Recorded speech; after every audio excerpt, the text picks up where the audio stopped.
I was recruited for the project in August 2018. I just completed my 20th year in the military, 15th in Special Forces, and for the first time was considering leaving. Lost friends along the way, and the last of my family had just passed. Felt like it was time. I never hid how I was feeling, and I think people understood. August 12th, 2018. I received a message from my group commander telling me to be ready for a private video call at 1300. No further info. This in itself was unusual, and the identity of the caller made it more so. Not every day you hear from a retired rear admiral and former head of NSWC. It was a short conversation. Best of my recollection, it went as follows. I've changed all the names below for obvious reasons. Admiral, sir. Matthew, been a long time. Condolences on your recent loss. How are you holding up? Well as can be expected, sir. Good to hear that. Now, time is a factor here, so let's get straight to it. I've heard you may be leaving us, and in your position, I can't blame you. Lots of lucrative offers out there for a man of your talents. I believe I may have one that will suit you. To be honest, I didn't know what to say to this. In my experience, this wasn't how things were done. He continued. I was contacted this morning by someone I respect, former ODNI, to ask if I had a suitable candidate for a team he's leading.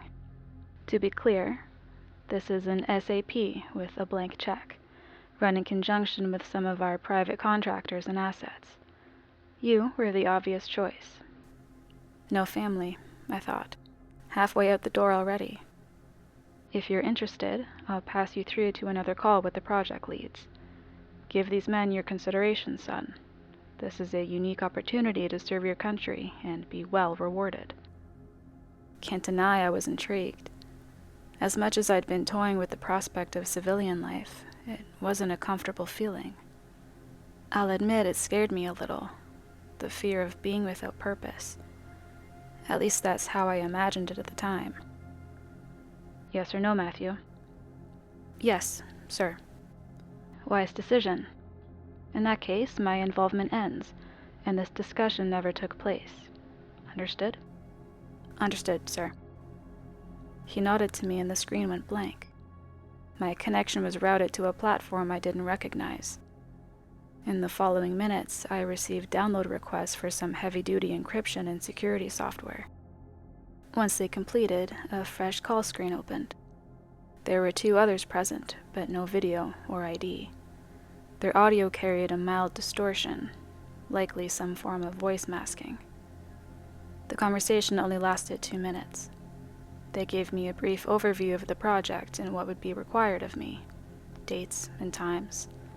Officially, we would be employed by a private entity, as there could be no paper trail, no traceable association to any branch of government.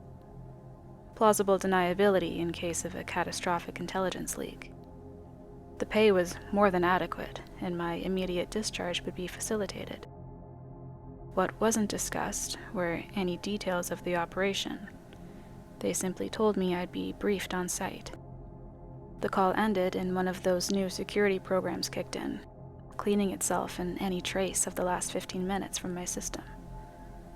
That was how it began for me. I worked within this section's purview for the next 4 years till I accepted the truth. We all know there's crimes committed in the name of our country, all manner of evils concealed by those in power. And my own silence was a part of that. As long as I kept their secrets, I was as guilty as they were. So I decided to tell my story. I've lost everything because of that choice, but I won't stop. I'll post the truth wherever I can until they find me. There's an old quote which stuck with me through the years, spoken 9 centuries ago by the King of Jerusalem.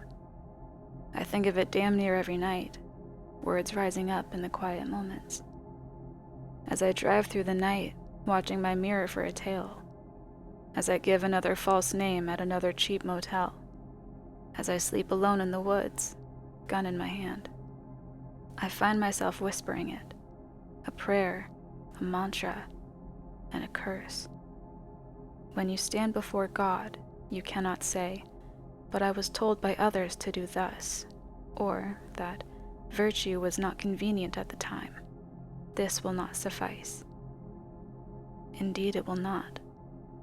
So here we are. If you're hoping for scientific and technical detail on what I saw, sorry, but I'm not that guy.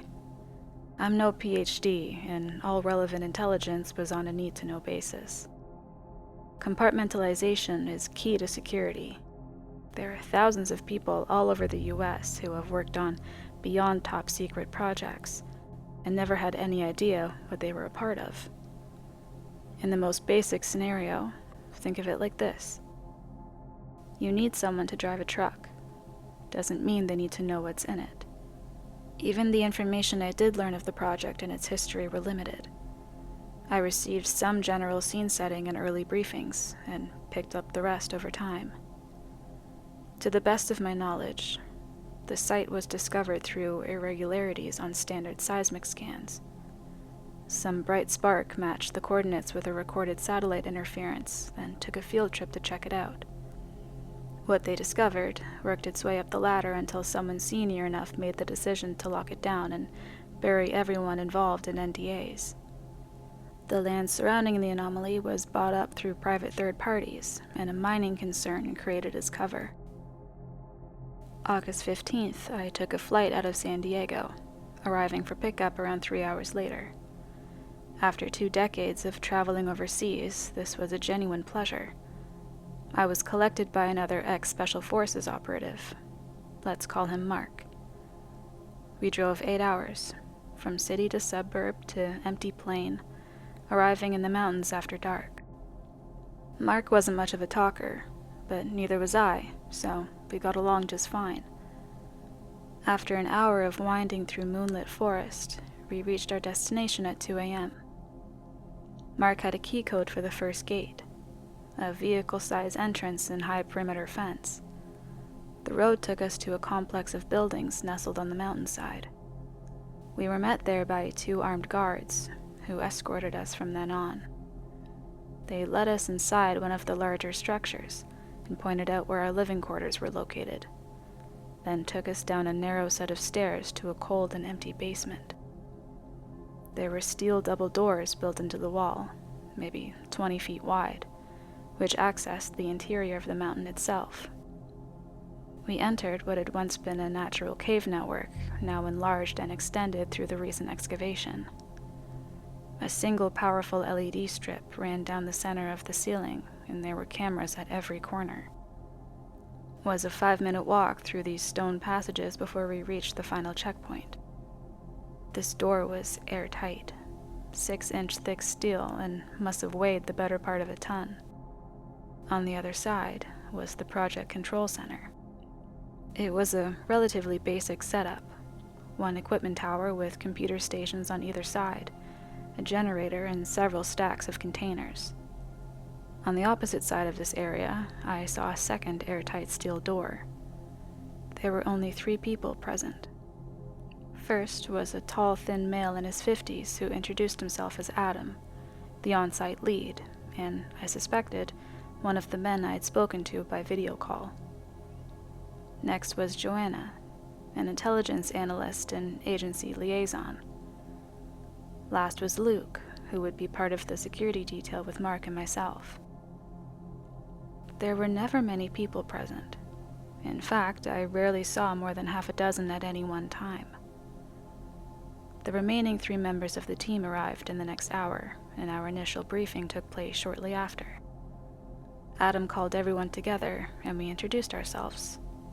I'd be leading the security team, and when there were no comms with base, assume overall command. Mark and Luke completed my squad. John, a gray-haired physicist, would lead the science team. Peter was a geologist and the youngest of the group at 36. Eve was their third, a biologist with a deep South accent. Regarding the team's numbers, in particular the 3-3 split, that was a concern. As far as I had been led to believe, this was primarily a military operation. I had no idea what we would be facing, so didn't want civilians on the first trip down. I was overruled. Adam never said it aloud, but we were clearly under serious time pressure. I didn't discover why until several years later.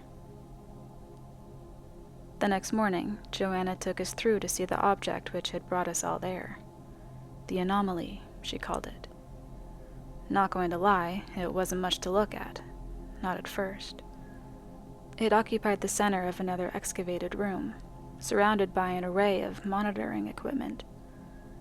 From a distance, I thought it was just a hole in the floor, nothing more than a tunnel with oddly colored sides. But on approach, I realized it was actually separate from the rock.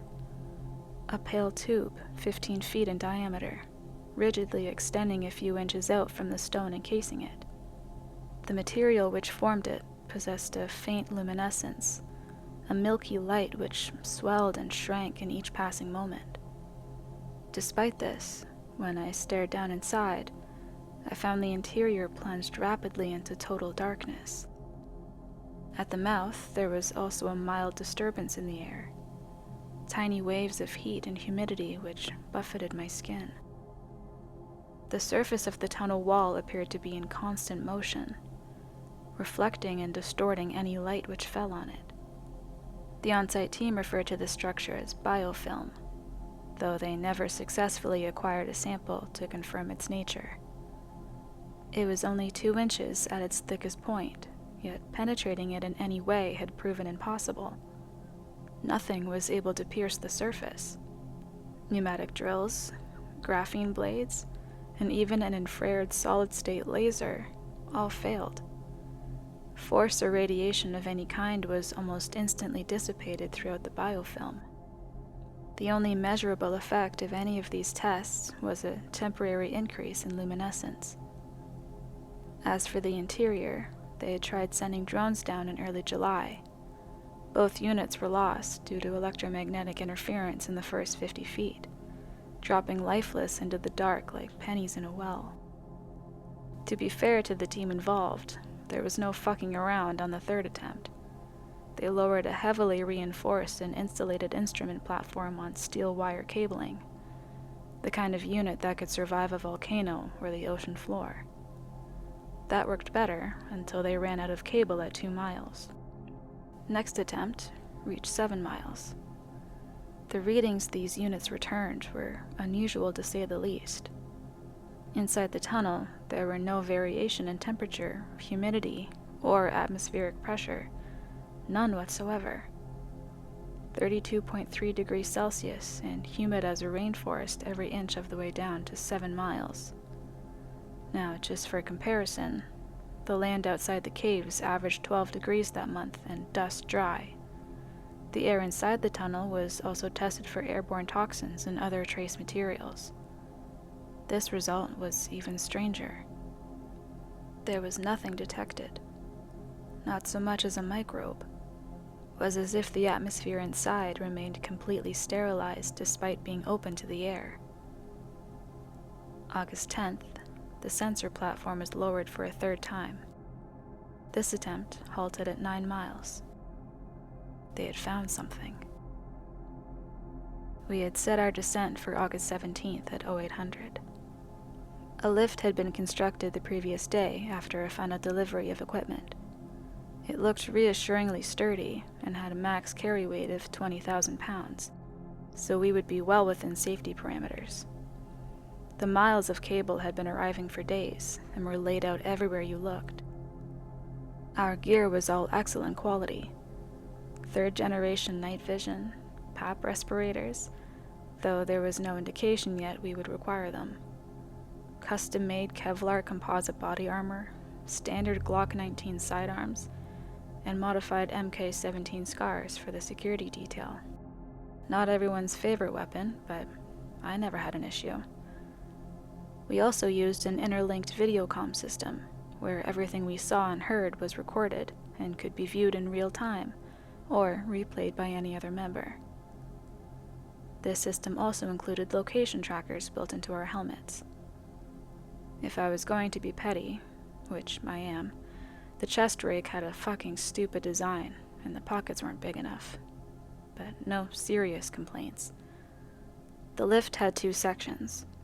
At the base was a detachable cargo area, which we had packed with floodlights and generators. Above was the main carriage, which would hold ourselves and all other equipment and supplies. A big part of that weight was devoted to fluids, in expectation of high temperature and humidity. Mark, Luke, and myself had been through hotter with heavier gear, but the 3 civilians were likely to struggle. The 6 of us entered the lift at 7:55 for final checks. I received the go-ahead on schedule, locked the gate in place, and we began our descent. The bioluminescence faded, and our own harsher lights took over. Eve and Peter were visibly nervous, fidgeting and whispering at each other. I remember looking up and watching the circle of light above us shrink as we left the surface behind. The lift descended at 15 miles per hour, which gave us an estimated travel time of 45 minutes, with regular stops. Comm links to base were useless by the 2-mile point, and never improved. Our direct links between each other remained viable, with only minor interference. Adam had warned us to expect headaches, fatigue, and sudden rises in body temp due to the electromagnetic radiation, and though we all felt those effects to varying degrees, it was never as severe as originally feared. If I recall correctly, we made our stops every 2 miles. John would check the atmospheric stats each time before we proceeded. Eve made fresh attempts to take samples of the biofilm without success. Little could be seen through the tunnel walls, but our geologist remained enthused. He told me something about basalt and water-bearing minerals, which I'm sure would have been fascinating if I understood it. We reached 6 miles at 34 minutes. The only sound was the movement of the lift cables and our own breathing. The only light, our flickering lamps. When we passed 7.7 miles, John asked for our attention. We are now deeper than humans have ever even drilled. At this depth, we would expect temperatures of 180 Celsius, 356 Fahrenheit. He held up his thermometer reading and smiled. But it's still 32.3. 0 variation. Extraordinary. We continued down, steadily and without incident. Mark and Luke were quiet and professional, as expected. The 3 members of the science team handled the conditions better than I could have hoped. At 43 minutes, I called for everyone to put on their breathing apparatus as planned. We had air quality monitored in the shaft, but beyond that was a mystery. No one spoke as those final seconds came and went. We arrived on schedule, the tunnel walls vanishing on all sides as we descended into an immense and silent darkness. I slowed the lift to a halt and peered over the edge with my torch on full. The last probe's data indicated a solid surface, and that appeared to be accurate. I dropped down onto a striated rock, covered by biofilm, no different to the walls of the tunnel we had just left. In fact, the biofilm extended unbroken in every direction, suggesting we were simply in a swelling of the tunnel as opposed to an entirely new area. It was, and I cannot stress this enough, the deepest pitch black I've ever experienced. As powerful as they were, our torches illuminated such narrow bands that they felt almost useless. I've no doubt the silence played a part in this impression. There was no sound but that which we made ourselves, not so much as a trickle of water. I imagined I could feel the weight of all those miles above bearing down, billions of tons of stone between us and the light. From the faces of the others, I don't think I was the only one. When the 6 of us had exited, we began setup, unpacking the floodlights, generators, and other supplies. I retested our location trackers and local team comm network, flicking through each member's video and audio, and I found it working with minimal issues. I tried the Gen 3 night vision, but there was little to see other than an empty expanse, quiet and waiting. The infrared setting was useless due to interference. When the air quality checks were complete, we removed our breathing apparatus. There was still no detectable variation in atmospheric conditions, and no sign of toxins or other biohazards. Mark found the remains of the 2 drones that had fallen weeks before and packaged them for return. We had brought a fresh drone, but it could only manage a few seconds of flight before interference killed it. John began working on alternatives, imaging systems that could provide an advanced picture of our surroundings.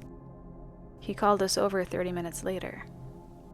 On the screen, the scan data fed back, rendering a 3D model of the cavern's interior. We stood in the basin of a huge void, 3 miles long, 2 miles wide, and 1 mile tall. And there was something else in the center of the chamber, beginning just 100 feet above us. "What the fuck is that?" said Mark. I suspect he spoke for all of us.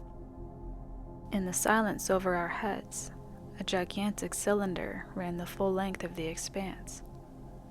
If the imaging was correct, it was almost 2 miles long, with a diameter of half a mile. I found myself involuntarily glancing up, though I knew my eyes couldn't penetrate the darkness. "It isn't attached to anything." John tapped the image on the screen. "This artifact above us. It isn't touching the surrounding structure.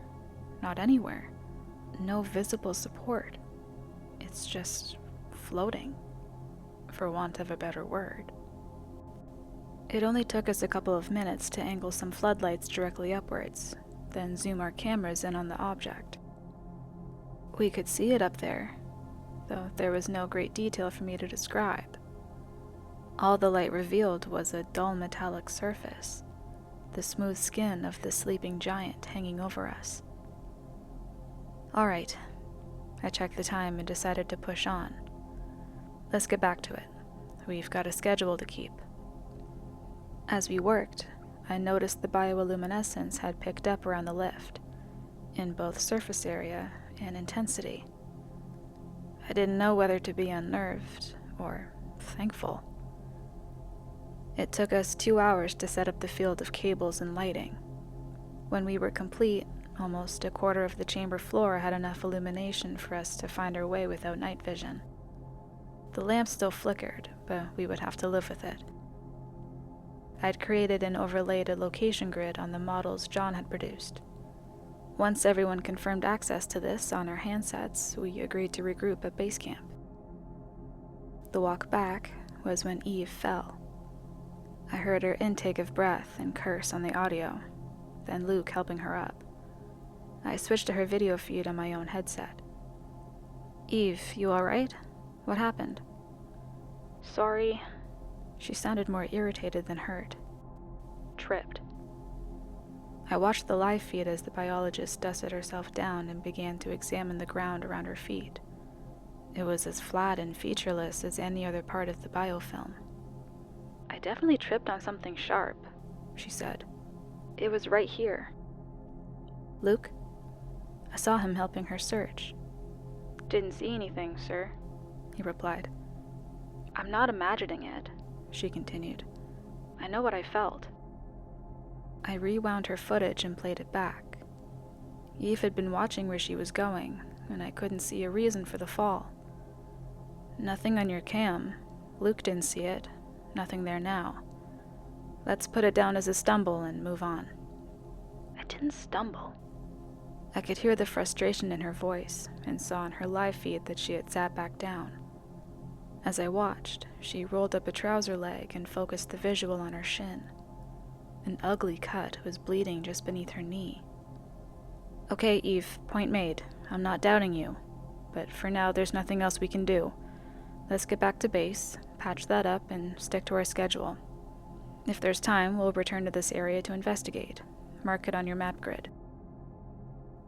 Hindsight is a wonderful thing. I've heard that or said it myself at just about every post-op debrief I was ever part of. I could have stopped the mission right there, pulled everyone back to the lift and got out of there. I could have, but I didn't. We topped up on fluids, then set out on our assigned paths. I led Team 1, myself and Peter, on perimeter recon.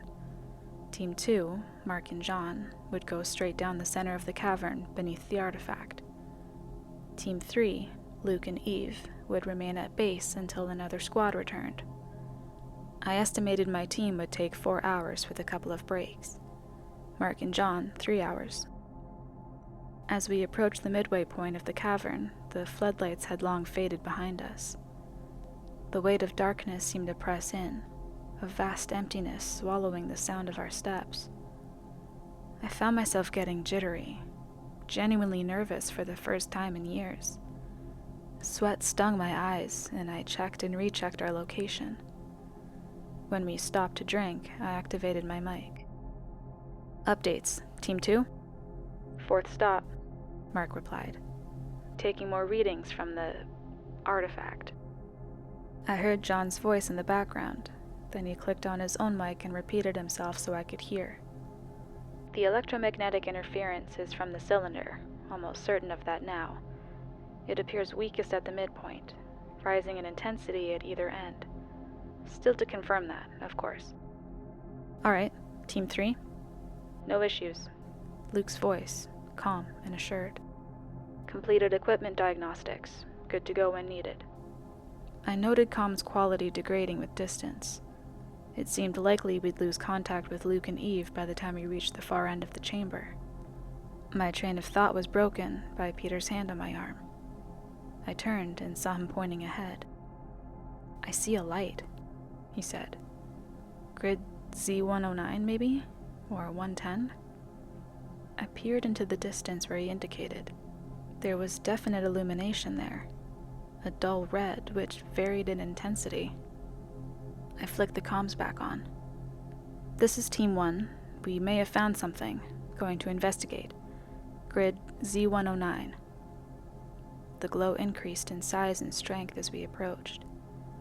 When we got within 50 feet, it became apparent it was radiating from the biofilm wall, a fluctuating crimson shining through the material of the chamber.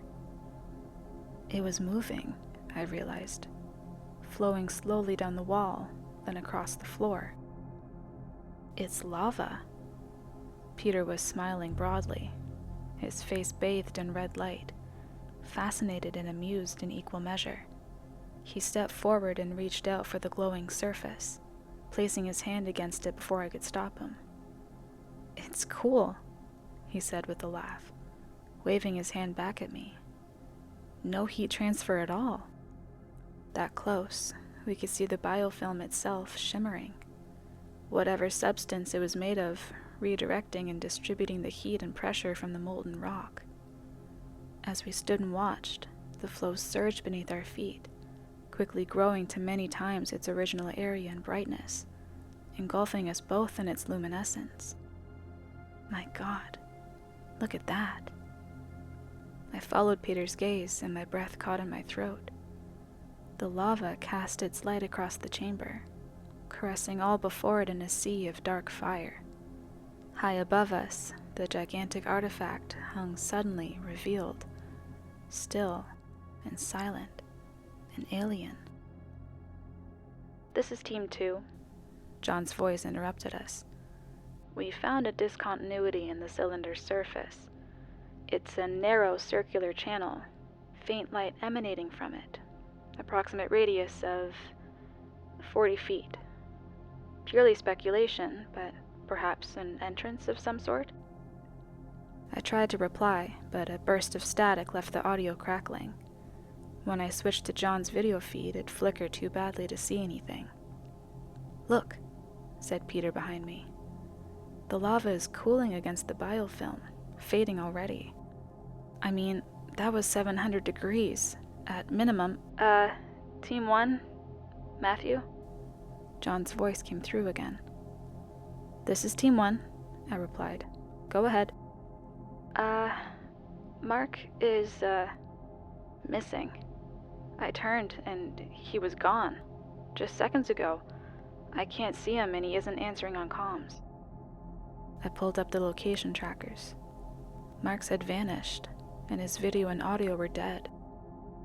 "His gun is here," John said.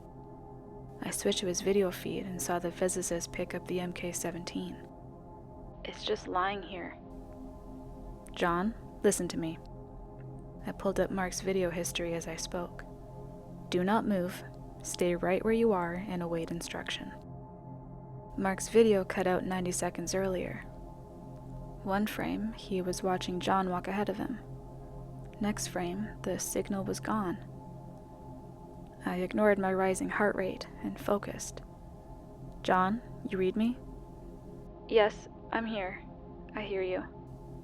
Stay on comms. Do not leave this line. We will come to you.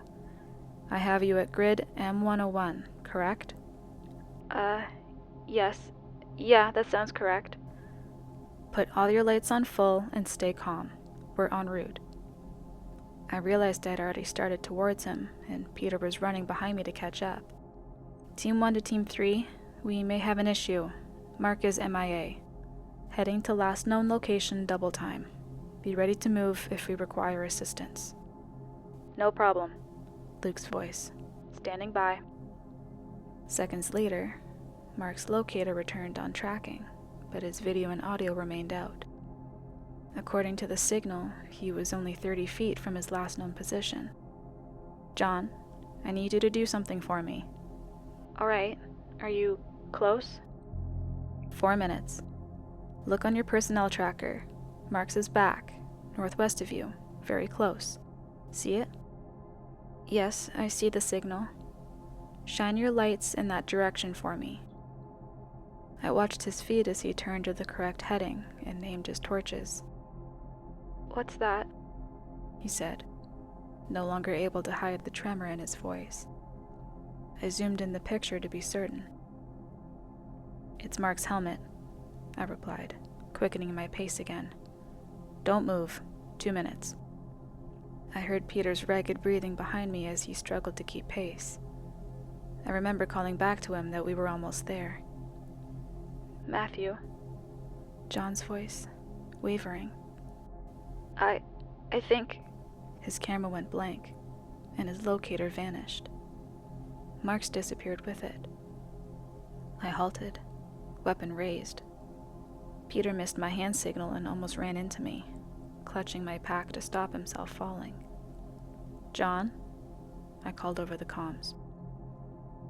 There was no reply. We were close, but I couldn't see anything ahead or hear anything other than Peter's breathing.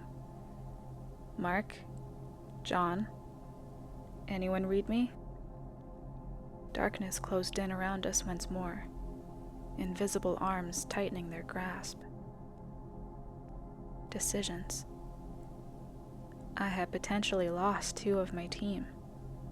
Regroup or search. With so little idea of what had happened, either could be disastrous. Had Mark cracked under the pressure, wandered off, then returned and taken John? It didn't seem likely. The man was a professional, as experienced as I was. Was it 2 accidents back to back which cut off all contact? That seemed even less likely. What did that leave? Hostiles? Team 1 to Team 3. Luke, we have a problem here. Have you been listening? Yes, sir. Every word. What's your situation? Was just about to call you, sir. The comms crackled as he spoke, but I could still make him out. May have a problem here, too. I'm reading some failed floodlights on Team 2's route. Started right at the perimeter and working back towards us at base. 3 down now. Any ideas, sir? Nothing to do with us. I checked the system and he was right. All the outages were in a straight line from the furthest edge of the lights towards the lift. A 4th flashed out as I watched. I could feel things spiraling out of control. Luke, I can't risk any more people hunting for Mark and John. I've no idea what we're facing here. Returning to you. Hold your position. Yes, sir. We began moving again, back to base at the best speed Peter could manage. On the display, I watched the line of floodlights continue to flick out. Luke, sit rep. Lost more lights. Just 2 left on this grid line. Eve said she tried the thermal imaging. I heard her voice in the background, fast and rising, frightened. "Luke, what's going on?" Weapons fire in the distance. 2 bursts from an MK-17. I froze and stared in the direction of the sound. On my tracker, their signals vanished. I dropped to one knee and scanned every patch of light ahead through my scope. Peter was at my shoulder, gasping for breath. "What the fuck was that?" he said. Quiet." I cut him off. "Luke? Eve? Someone answer me." No reply. There was nothing on any line but static. My heart was racing. I looked at the grid, where the floodlights went out. There was a second line of failures forming now. A new path which led away from the lift, towards us. I wavered. Despite all my training and experience, I was afraid it was breaking me. I'd faced death before, taken a bullet more than once, but this wasn't the same. I felt as helpless as a child, crushed by a simple primal fear as old as our species itself. The fear of what might wait in the dark. I don't want to die here, I thought, regripping my weapon. Do not die here. I will not die here. Peter, listen to me. Breathe. Put your hand on my shoulder. Do not let go. We are not going to stop again from here to the lift. Put all your lights out. Do not activate comms.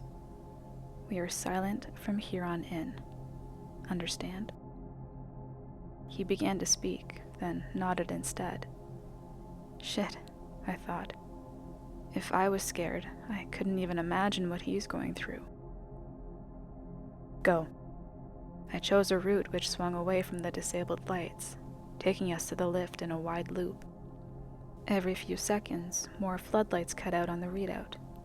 Their path halted at our previous location, then began again in a scattershot pattern expanding from that point. A search pattern. It became a race, soaked in sweat and shaking with adrenaline, every muscle burning, waiting every second for something to come out of the dark. A minute out, the closest light to our left failed. I swung us away from it, weapon up, arms shaking, pointing the barrel into the black. Peter was in desperate shape behind me, a stumbling weight hanging on my side. I saw the lift ahead. Every nearby floodlight was down but 2. We were close, maybe 30 seconds. Another light went out, 50 feet behind us. Peter. I was gasping for air myself. Straight inside, 20 seconds. Get it moving, I'll cover the door. Only one light remained, 10 seconds out. Peter's hand came off my shoulder, and I turned just in time to see him die. It lasted only a fraction of a second. Something grasped him from the shadows, but I couldn't make it out. Only the way it held him. It crushed him as if he were trapped under limbs of perfect glass, breaking and tearing his body like paper. He came apart in a dozen pieces before he could even cry out. I stumbled back and fell, blood spraying across the ground and sinking into the biofilm. My weapon hung limp in my hand. I hadn't even fired. Wouldn't even know what to shoot at. I scrambled away on all fours, then back to my feet and through the liftgate, finger back on my trigger. Then I was in, one hand working the panel and the other trying to keep my weapon. The lift began to ascend. I left them all behind. I sometimes wonder, is guilt why I'm doing this now? I say I'm posting this because it's the right thing, the moral thing, to give people the truth. Am I lying to myself? Is this guilt masquerading as righteousness? How would I know? In the grand scheme of things, do my reasons even matter? All that matters is the truth. People have a right to know what is coming. More than that, they have a right to know what is already here. I set the lift to max ascent speed of 30 miles per hour. It would get me to the surface in 18 minutes. Exhaustion took over. I slid to my knees, pulled off my helmet, and poured water over myself. I was on my knees in the corner, forehead against the cool metal beside the comms panel. Every detail raced through my mind over and over, every mistake and failure and misjudgment. I started getting intermittent comms around 2 miles. I kept trying and finally got through at 1 mile. I can't remember my exact words. I told them I was the only survivor, that I was alone, only minutes away. Most of their replies were lost to static. Then Joanna's voice came through, clear, repeating a question. Matthew, main carriage weight reads 900 pounds. If you're alone, what are you bringing up? I remember those moments. Confusion to realization to horror. I knew there was nothing in the cargo hold. It had been sealed when empty. There had been nothing in the carriage either. No, nothing I could see. Matt, can you hear me? I reached for the control panel, typed in the emergency overrides and detached the cargo hold. I felt the weight go, heard a crash from below as it caught the tunnel wall and spun into the darkness. I switched the screen to lift diagnostics. The carriage weight was still 900. I stopped the ascent, closed my eyes, breathed. It grew quiet as the lift settled. I remember I was still on my knees, one hand on my weapon. I waited, listening. A creak from behind me, the tiniest shifting of weight in the left corner. I spun around and opened fire, the sudden roar of my rifle deafening in the enclosed space. Then I was in the air, stunned from a massive impact, then falling, striking the tunnel wall and falling with the lift going past. I should be dead. It was luck that saved me, nothing else. My left leg went through one of the support bars that had held the cargo bay. As I swung back, my flailing hand grasped metal, and I held myself there. My gun was gone, and I couldn't feel my left arm. Then the pain came. Waves of blinding pain from my shoulder and across my torso. Blood rushing down my chest. I could see it pouring into the dark below me. As I fought to pull myself up, I heard and felt more movement above me. A sudden jerk as weight was lifted, then the scrape of something on the cables, shaking the entire lift back and forth. Whatever had been in there with me was climbing the rest of the way out. Matt, what's going on? We hear weapons fire. Joanna's voice. I realized only a few seconds had passed since I'd opened fire. Matt. Then it cut out for the last time. I heard gunshots from above. Many gunshots, and what I think were screams. I don't know how long it took me to get back up. I was faint and in shock from blood loss and trauma. Don't even remember activating the lift. There was a hole clean through the ballistic plate in my body armor and shoulder. My MK-17 was on the floor, crushed like a soda can. The areas above were a disaster. Dead bodies and destroyed equipment. Adam and Joanna, what remained of them, were in the control room. The huge, airtight steel door had been torn out of the wall and tossed aside like it was made of cardboard. I was the only one left alive, and the thing I had brought to the surface was gone. Out of time. I have to move before they find me. We'll post again if I make it.